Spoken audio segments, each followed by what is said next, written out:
Welcome to new Lakshya academy. Hope you are doing well. आज हम start करते हैं सीटेट का PYQ. So are you ready? So let's start from the question number first. What does free writing approach, और मैं आपके लिए timer भी लेके आई हूँ इस बार, और इसको हम टाइमर के साथ करेंगे, ठीक है? What does free writing approach to entering नहीं होगा, ये क्या होगा? यहाँ गलत हो गया है, यहाँ होगा टू राइटिंग, ठीक है? इसको सही कर लीजिए। To writing promote. So the options are understanding of the content and fluency, यहाँ होगा आपका syntax। कोई बात नहीं, कभी कभी मिस्टेक भी हो जाती है। syntax and language use, understanding of form and accuracy, grammatical error, and these are the option। now time start, ठीक है? ये आपके पास 4 ऑप्शंस है, जल्दी से आंसर बताना है। ज़्यादा टाइम ना लेते हुए हम नेगेटिव को हटा देंगे और जो बचेगा वही हमारा आंसर होगा, ठीक है? Understanding of the form and accuracy पे हमारा ध्यान ज़्यादा जा रहा है, बाकी ठीक है, दूसरे भी देख लेते हैं।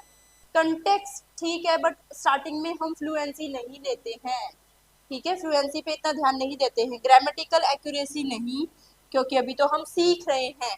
एक्यूरेसी पे फोकस अंडरस्टैंडिंग के बाद आता है। So the answer number 3 is your correct answer. Option number 3 is your correct answer, ठीक है?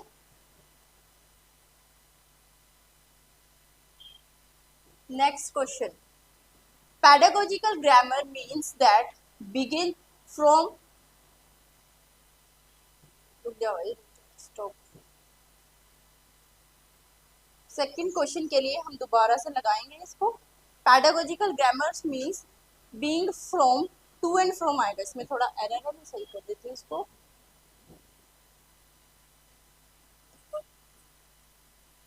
या टू एंड फ्रॉम, ठीक है? Through immersion all grammar teaching should be rule focused, teaching grammar in context, ठीक है? पैडागोजिकल ग्रामर किससे सिखाई जाती है? जो बच्चों के कॉन्टेक्स्ट से रिलेटेड हो, उनके पाठ्यक्रम से रिलेटेड हो, ठीक है? ऐसा थोड़ी ना है कि कुछ भी ग्रामर सिखा देंगे। वर्ड से रिलेटेड ग्रामर तो हमें सिखानी नहीं है, जो उनके सिलेबस के लिए ज़रूरी है, उनके कॉन्टेक्स्ट के लिए ज़रूरी है, उतना ही सिखाना है हमें। So the option number D is correct. Use के लिए अभी नहीं सिखाना है, ठीक है? All grammar teaching should be rule focus, ये तो वैसे ही नेगेटिव वर्ड है। रूल फोकस तो हमें करना ही नहीं है। मैं आपको एक बार पॉजिटिव नेगेटिव वर्ड भी बता दूंगी, उससे और ज़्यादा क्लियरिटी हो जाएगी। और आपको करना ही क्या है, सिर्फ पॉजिटिव देखना है, नेगेटिव हटाना है। बताइए इसका आंसर जल्दी से। और वैसे भी अब हमारे पास बहुत कम टाइम रह गया है, तो थोड़े टाइम में ज़्यादा सीखना है। हमारे साथ जुड़ जाइए, डेली आपके पास ये सीरीज आएगी, ठीक है? पीवाईक्यू सीरीज, ठीक है? आई होप आंसर आ गया होगा। वैसे मैंने आंसर बता भी दिया, आप भी देख लीजिए। Next question.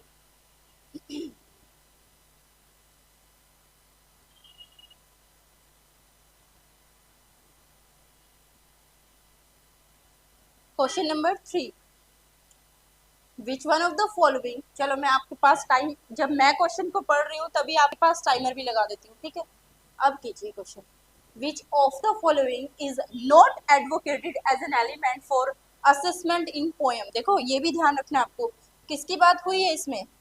नोट, ये आपको ध्यान रखना है। नोट, नोट नहीं होगा और नोट होगा, दोनों को ध्यान रखना है, ठीक है? नोट की बात है कि इसमें से कौन सा एलिमेंट असेसमेंट इन पोएम में नहीं होगा। वैसे इसको पोएम नहीं बोलते हैं, अब क्या बोलते हैं? पोम, ठीक है? What is the pronunciation of poem now? It is poem. दोबारा मैं आपके लिए रीड कर देती हूँ। Which one of the following is not advocated as an element for assessment in a poem? And option are, grammar के लिए हम सीखते हैं, पोएटिक डिवाइस के लिए जिसमें आपकी मेटाफर, पर्सोनिफिकेशन, सिमिली, ठीक है, वो सब आते हैं, वो भी मैं करवा दूंगी। अलिट्रेशन, वो कैप के लिए।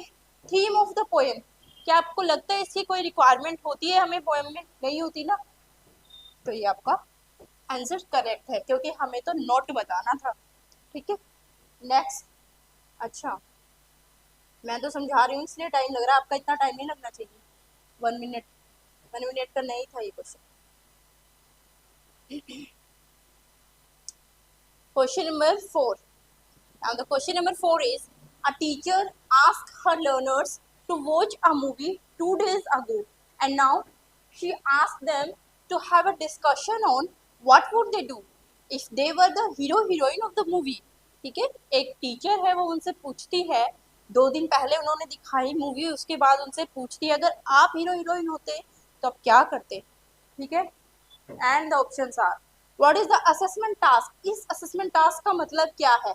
स्पीकिंग के लिए, एक्स्ट्रापोलेटिव टास्क के लिए, thinking task and critical pedagogy. एक नया वर्ड लग रहा है आपको, है ना, एक्स्ट्रा. यहाँ क्या नया वर्ड लग रहा है? Extrapolative. And what is the meaning of extrapolative? It means to express over and above.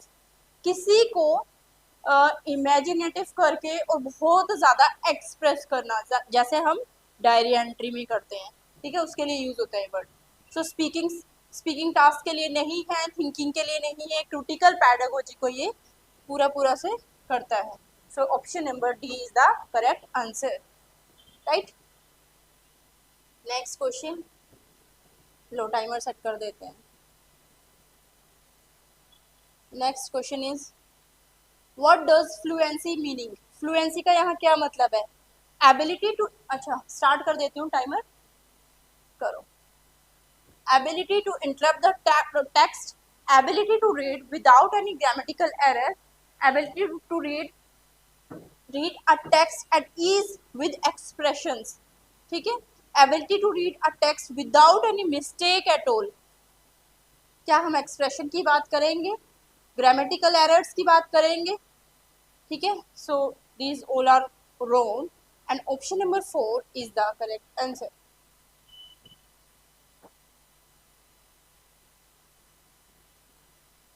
Option number 4. Is तो होना ही होना चाहिए, बट यहाँ पे मेन पॉइंट क्या है? Without any mistake. Without any mistake एक पॉजिटिव पॉइंट है, जिसकी वजह से ही तो हमारी फ्लुएंसी बढ़ेगी. ठीक है, फ्लुएंसी, इस बात पे फोकस करो ना. फ्लुएंसी कब बढ़ेगी? जब मिस्टेक नहीं होंगी. ठीक है, एरर फ्री होगा. Next question.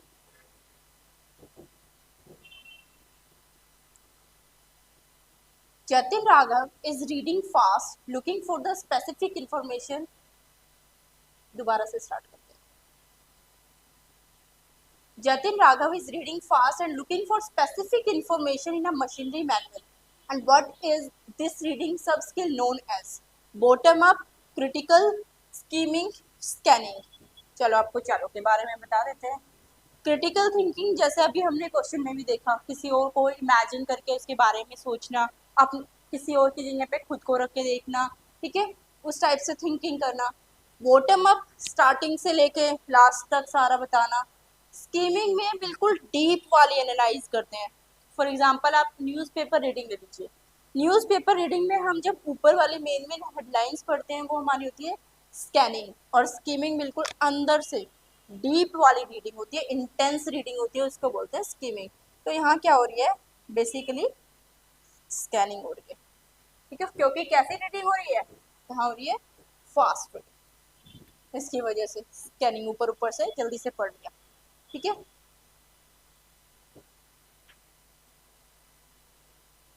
Done done done done.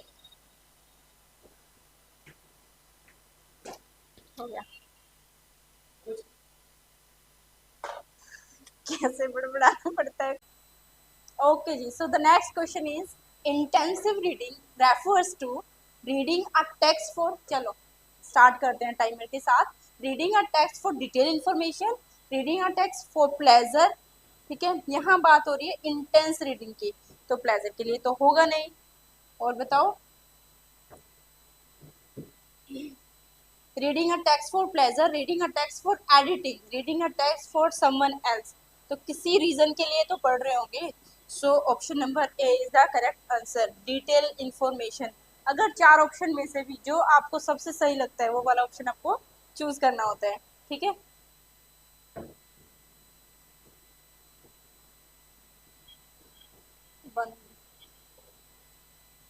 Next question. What topology of questions does the following questions belongs to? Imagine you are the narrator of the story and write an entry in your diary entry about your experience in about 100 words. मैंने आपको अभी explanation में बताया था पिछले question में कि हम इमेजिनेटिव जब स्टोरी एड ऑन करते हैं, जैसे डायरी एंट्री हो गया हमारा, ऐसा कुछ लेते हैं, उसमें हम कौन सा टेक्निकल वर्ड यूज करते हैं ये आपको याद रखना पड़ेगा। एक्स्ट्रापोलेटिव क्वेश्चन, ठीक है, no close question, no inferent question, no informative question, ठीक है। आप ऐसे भी कर सकते हो, नेगेटिव वर्ड को हटा के पॉजिटिव वर्ड को रख के, right.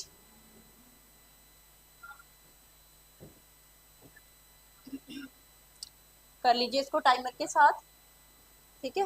Next question is select, so the question number 10 is poetry teaching is, ठीक है। द ऑप्शंस आर, मैं टाइमर लगा रही हूँ, स्टार्ट कीजिए।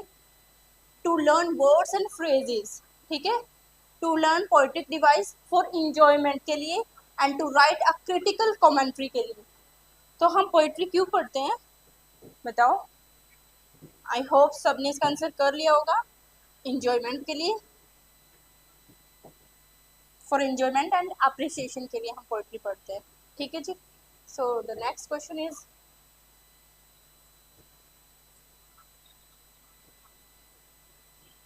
Learning outcome M output oriented, achieving maximum level of learning, achieving minimum number of learning, ensuring all the competencies are acquired by the learner, ठीक है। ensuring आपका वैसे भी कैसा वर्ड है? पॉजिटिव वर्ड है। जहाँ ये वर्ड होगा ना उसको आप डेफिनेटली देखते ही एकदम से क्या कर देना, कर देना, ठीक है। मैक्सिमम, मिनिमम, लेवल, लेवल वैसे भी नेगेटिव है, लेवल को तो हम चेक करते ही नहीं है। आपका ग्रेड, टेस्ट, ठीक है, बच्चे को ग्रेड देना, बच्चे का टेस्ट से चेक करना, मेजर करना, ये सब हम नहीं करते, ये नेगेटिव वर्ड्स, राइट। कर लिया होगा ये word. Next question number 12, a teacher bring a newspaper, चलो स्टार्ट करते हैं टाइमर के साथ। A teacher brings a newspaper to her class 8 student and ask them to find some advertisements, and she then asked them to list out how advertisements are designed and what an advertisement contain, ठीक है। तो teacher क्या चाह रहे हैं? Advertisement, what is a newspaper here, यहाँ newspaper का क्या रोल है, ठीक है। For reading purpose, for instrument of language learning, for teaching, for technique of language learning, material use हो रहा है ऐसा, ठीक है। So the option number 4 is correct.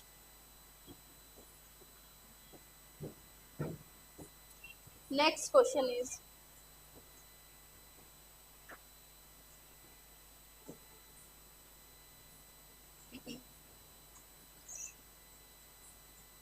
What does CLIL stand for? ये आपको आना चाहिए क्वेश्चन, ये इंपॉर्टेंट है, बहुत बार प्रीवियस ईयर क्वेश्चन में आया है, ठीक है। CLIL स्टैंड फॉर, देखो, content and language integrated learning is the correct answer, direct.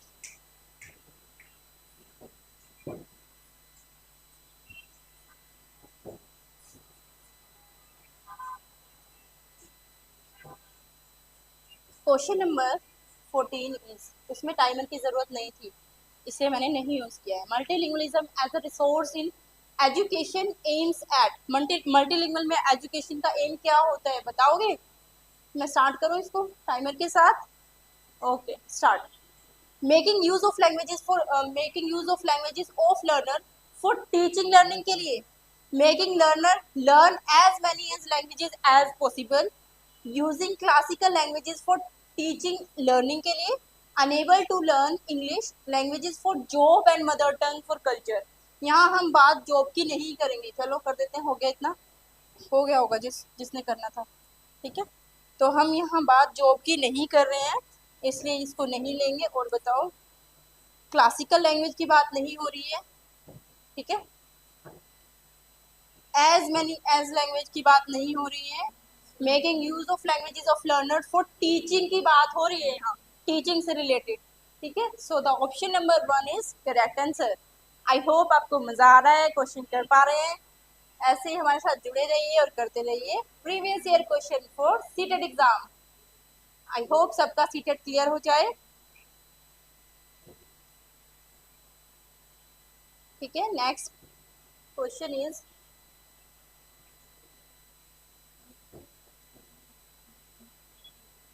a reader use her prior knowledge and makes semantic cues and then moves to other more specific information. What model of reading the reader here adopts? देखो, एक होती है आपके bottom up model, दूसरा आपका होता है top down model. ठीक है, बॉटम अप मैं आपको थोड़ा इसके बारे में डिटेल से बता देती हूँ, वैसे भी लास्ट क्वेश्चन। एक होता है बॉटम अप और दूसरा आपका होता है टॉप डाउन। पहले इसके नाम से देखो क्या पता लग रहा है, बॉटम अप और टॉप डाउन, नाम से क्लियर हो रहा है। बॉटम से अप की तरफ जा रहे हैं, नीचे से ऊपर की तरफ जा रहे हैं बॉटम अप में, और टॉप डाउन में ऊपर से नीचे की तरफ। और क्या क्लियर हुआ इससे, और हमें ये क्लियर हुआ जी कि इसमें हमें प्योर नॉलेज चाहिए, इसमें टॉप डाउन में। बॉटम अप में पहले जीरो से सीखते हैं, ठीक है, बॉटम से अप की तरफ जाते हैं इसमें, और टॉप डाउन में जो हमें आ चुका है उसको इंक्लूड करके प्योर नॉलेज में ऐड करते हैं इसको। ठीक है, या फिर क्या कह सकते हैं कि प्योर नॉलेज को ऐड करके कंटिन्यू करते हैं। कैसे, वो देखो, जब हम छोटे बच्चे होते हैं बिल्कुल नर्सरी क्लास में, सबसे पहले हम क्या सीखते हैं, अल्फ़ाबेट सीखते हैं, ABCD सीखते हैं। ठीक है, उसके बाद हम वर्ड सीखते हैं, वर्ड से हम सेंटेंस सीखते हैं। ठीक है, ऐसे धीरे धीरे धीरे धीरे सीख के फिर हम ग्रामर सीखते हैं, फिर हम उसके रूल सीखते हैं। तो हमने क्या किया, बॉटम से उठे हैं हम और अप तक गए हैं। तो कौन सी टेक्निक हो गई, bottom up. On the other hand and the opposite of this is top up, top down. कौन सी, टॉप डाउन। इसमें हम ऑलरेडी सब कुछ सीख चुके हैं। फॉर एग्जाम्पल, एक बच्चा है वो बिल्कुल जीरो से सीखता है, वो होती है हमारा बॉटम अप। एक को सब कुछ आता है उसी में एड ऑन कर रहे हैं, तो कौन सी हो जाएगी, टॉप डाउन। एक बच्चा है उसको क्या सीखना है, उसको मान लीजिए इंग्लिश, स्पोकन वाली इंग्लिश सीखनी है, तो इतना तो क्लियर है, उसको रूल्स आते हैं, उसको थोड़ा बहुत इंग्लिश का नॉलेज है, उस नॉलेज में दूसरे वाली नॉलेज ऐड ऑन कर रहा है, वो प्योर नॉलेज को ऐड कर रहा है न्यू नॉलेज के साथ, वो हमारा है top down. I hope it is clear. So with in this question answer is top down. ठीक है, इसकी जरूरत नहीं थी क्योंकि मैंने समझाया। ओके जी, थैंक यू सो मच, बने रहिए हमारे साथ ज़्यादा वीडियो, ज़्यादा क्वेश्चंस के लिए। Thank you so much.